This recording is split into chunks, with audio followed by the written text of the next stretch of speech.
Hey guys, Chad Hoover, Kayak Bassin TV, and it's time to answer some subscriber questions. So, in the Help Me video, I actually answered one of the questions and realized that there's a lot of questions out there that, though I answered them in the comments, not everybody reads the comments. So I'm gonna start taking some of the better comments and answering them here on the channel in video. And so I want you guys to do me a favor and comment below, ask me your questions, comment on all the videos, and I'll do the best I can to get to those comments. And for the better questions that I get, and some of the off-the-wall questions that I get, we'll address them right here on the channel via video. So I'm just gonna jump into it and do some subscriber questions. So Bass Recon asked, great info for beginners. Question, I've been itching to get on a tourney, but noticed a lot of tournament anglers have pedal drives, which I think would be a huge game changer. Would you say that it doesn't matter as much and it depends on the angler's knowledge and skill in fishing?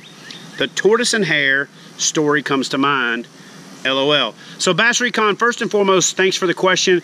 Here's my take on that. When it comes to fishing in tournaments, when it comes to fishing success in general, I'm a firm believer that time on the water, knowledge and experience, and arming yourself with the best information possible is the #1 advantage that you can get into. I'll give you a perfect example. Professional angler John Cox is actually a really good friend of mine, and he is an FLW pro. He fishes from an aluminum boat. He fishes from an aluminum boat, but by most standards would be considered underpowered, meaning it's not as big, and the boats are not as fast as the other boats out there, yet he kicks butt. He won the Forrest Wood Cup last year on Wheeler. He just recently won on Chickamauga. And so if you compared apples to oranges or apples to apples or whatever, you would say that he's kind of the tortoise in the tortoise and the hare scenario.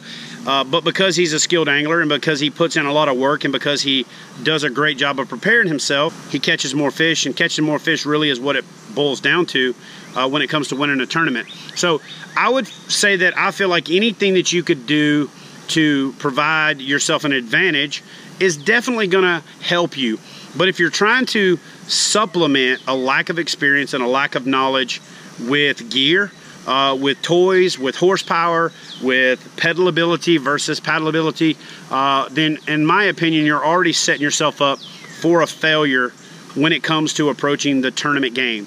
Skill, preparation, knowledge are by far the most important thing. In fact, what I'll do is I'll link up at the description block my 60-30-10 rule.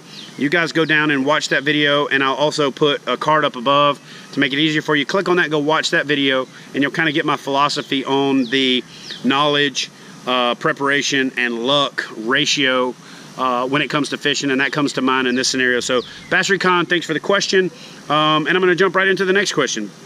Next question is from Kevin Will. Kevin said, good stuff. I see a part 2 coming. You followed your 3 steps and you've been fishing for a year and are addicted like the rest of us. Now you see all of your buddies are joining in on the KBF thing and fishing tournaments for money. You would like to jump in also. Now, what's a guy's next 3 moves? So honestly, didn't plan on having 2 back-to-back tournament questions. I wanted to spread it out a bit, but I just grabbed great questions and screenshot of those and put them in my phone so I could go back and answer them. So, you know, it's just a coincidence that these 2 worked out to be back-to-back. So let me rephrase this. Kevin said, you know, you've basically followed the first 3 steps to get into tournament fishing or to become a better fisherman. You'd like to jump into tournament fishing. What is a guy's next 3 moves? I'm glad you asked this question, Kevin. I'm going to do a series of videos about tournament fishing. The first one's going to be Tournament Fishing 101. But let me just break it down for you. Your first move when getting into tournament fishing is to get comfortable with your fishing setup. Have your gear organized and have everything in its place and a place for everything. The time that you spend stressing out about where your gear's at, the time that you spend stressing out about wondering where stuff is, that reach box instead of having to have the dig boxes in the back that you can grab and tie on, preparation, having your leader good, your line good, your reel set up, your rod set up, and all of that stuff releases that anxiety that you have and makes you feel confident. Pre-fishing is something that you should definitely do, and pre-fish at a tournament pace. Now, not everybody does this, and I don't know why, but everybody wants to go pre-fish and they want to go tournament fish on a lake far, far away. But if you're not comfortable with your tournament setup, if you're not comfortable with your tournament approach on water you're familiar with, you're going to be even more uncomfortable on water you're not familiar with. So here's what I would say. Your first move is to get your gear organized and get comfortable. Your second move is to get comfortable with tournament pace, tournament preparation, and tournament type fishing. Have a tournament with yourself on your local waters. Plan a launch time, plan a recovery time, and plan to catch the 5 biggest fish that you can catch, and plan on using that as a strategy for how you approach a tournament where you're going to go fish away from home. I feel like if you do that, if you manage your pace, you manage your flow, you manage the rate that you fish at, and you're successful on your own waters, it will make you less intimidated with the tournament process. So step 1 is to get your stuff together. Step 2 is to actually go put it into use and practice how you're going to play and go do it where you live. Step 3 would be to evolve as an angler and to take that preparation, to take that gear and having your stuff together, and then start to do research and to start to do virtual preparation, to research that body of water, to spend time on Google Earth, to spend time on your Navionics charts and maps, to spend time in the apps looking around, and to really have a game plan and systematically approach that fishery just like you would do for one that you're more familiar with. Because if you do research and if you do preparation, you will be familiar with it, and so then you can start to have the same success on the road and in unfamiliar fisheries as you would in a fishery that you're more familiar with. So step 1, get your stuff together. Step 2, fish at a tournament pace. And step 3, take those lessons learned and start to do virtual preparation for a new body of water. Get over there and get in a day or 2 of pre-fishing. That'll build your confidence and you'll have a lot more success. Okay, that's 2 questions and I've gone on for quite a bit. I'm gonna knock out one more question and then we're gonna wrap this one up. Hope you guys like the subscriber comments videos, and if you'll comment below on this video and all my other videos, I'll do a better job of answering them both in a typed out response and taking some of them and making video responses as well. So Jose Martin said, really enjoying your videos. Thank you. So thank you, Jose. About skill, I'm spending more time on the water, but how do I know that I'm building good skills and not reinforcing bad habits? Can you share a few tips on practical ways to build good skill? And that might be your next video topic. Thanks again. All right, Jose, I appreciate that question. And so here's the deal. Practice doesn't make perfect, okay?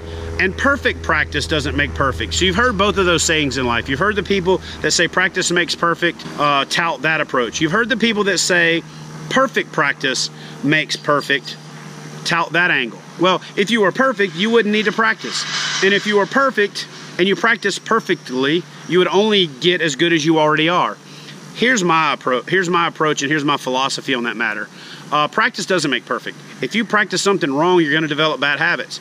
If you practice something incorrectly, you're going to only reinforce those bad habits.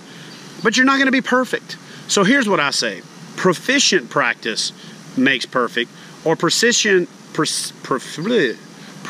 practice helps you approach perfect. And the reason that I say that is, if you get proficient at practicing, cast in your yard, cast on the water with the sole intent of getting better and not necessarily just catching fish. If you reinforce your paddle stroke, if you're a kayak angler, if you reinforce your hook set, your boat positioning, all the little things, here's what I'll tell you. The things that cause you to lose fish, if you can eliminate them, oh man, I had that fish right up to the boat, but, right? Or I almost set the hook, but, or I hooked the biggest fish of my life and my line broke, or whatever it is. Practice those things, eliminate the yeah buts, get rid of the things that are costing you fish, and by virtue of that, I don't want to sound like, you know, Captain Obvious here, but by virtue of that, you're going to catch more fish. Catching more fish induces confidence. Confidence induces more ability to repeat it. And when you have that happen, it snowballs. When you start practicing proficiently, and you proficiently practice, you're going to get closer to that perfection.